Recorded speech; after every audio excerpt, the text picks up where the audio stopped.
Hi guys, how are you today? I hope it's a good day for you. It's been a while since I've been on and there's been stuff going on in my family that I wasn't ready to talk about yet. The end of October, we lost our mom, and that's been very difficult for me. It's the first time I've really lost anybody close to me, really close, grandparents I lost when I was a teenager. But losing mom is devastating. Even as an adult, an older adult, and I have grandchildren and everything, it's just, I didn't know how hard it would be to lose her. So, yeah, every day's a trial. Some days are good, some days are bad. And, yesterday I got a box full of stuff from my brother. He had packed up a lot of her fabrics because she was a quilter too. My grandmother was a quilter, and it's been passed down through the ages. Both of my grandmothers actually did some quilts, and maybe one day I'll show you those. But today I'm going to show you a project that she was working on, or a couple projects that now I've inherited and I'm going to finish for her. She belonged to a quilting group, and so I might send some of the projects to them. Um, they do a show every year, Christmas show, and they sell stuff, and so she is always busy getting stuff ready for them. And then I might make some things for my family from the fabrics that they sent me.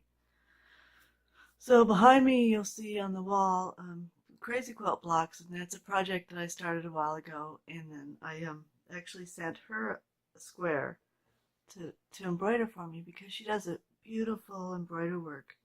This is an example of her practice. You always have to practice and make sure your stitches are working out well. So this is some of her stitches that she was working on. And then these are some crazy quilt blocks that she had been working on. And so I'm going to incorporate those into my quilt. And she's just busy, a busy woman. I think that's pretty common for her age group. Always busy doing stuff, and it's a couple of her squares, and I think there's 6 of those. So there will be enough for each one of the kids. She had a big family. She was quite a woman. And these are some Christmas mats that she was working on. And then, there's a whole stack of those. And then there was a wall hanging that she had all pinned up, ready to be stitched. And she liked to just get these wall hangings, and then she would hand stitch, around quilting it.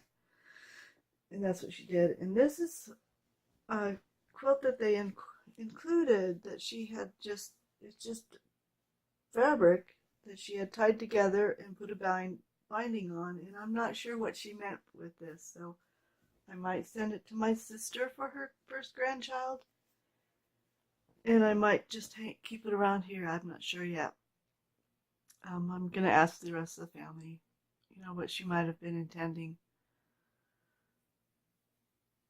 with those quilts. Because, she tried to give a little quilt to every grandchild when it was born.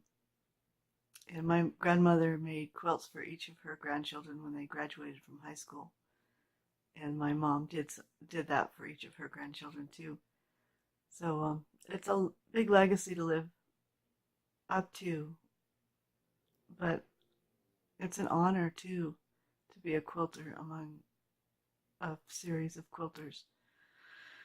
And to kind of switch gears here, my oldest daughter came down with valley fever, and I know a lot of the country isn't familiar with valley fever, but it's a California thing. The San Fernando Valley has a lot of dust, and in this dust grows a certain fungus, and this fungus invades the lining of your lungs, and it causes inflammation and pain, and she had a lot of fluid built up on her lungs, so she spent 9 days in the hospital.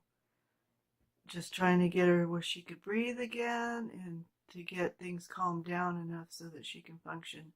And now she's got a line, I forget what they call it. Anyway, she's got a IV thing that they attach, and every 2 days she goes in for treatments for her valley fever. And that the line they're going to leave in for at least 6 months, but her active treatment will be about 2 months. And so she came down for Thanksgiving and had her kids over, and it was a good time. She's got actually more energy right now than I do, and that surprised me because she still has the valley fever active, but she's doing pretty good, and we're hoping that everything works out, and she continues to get better and get back to work and stuff. So it's been a rough month.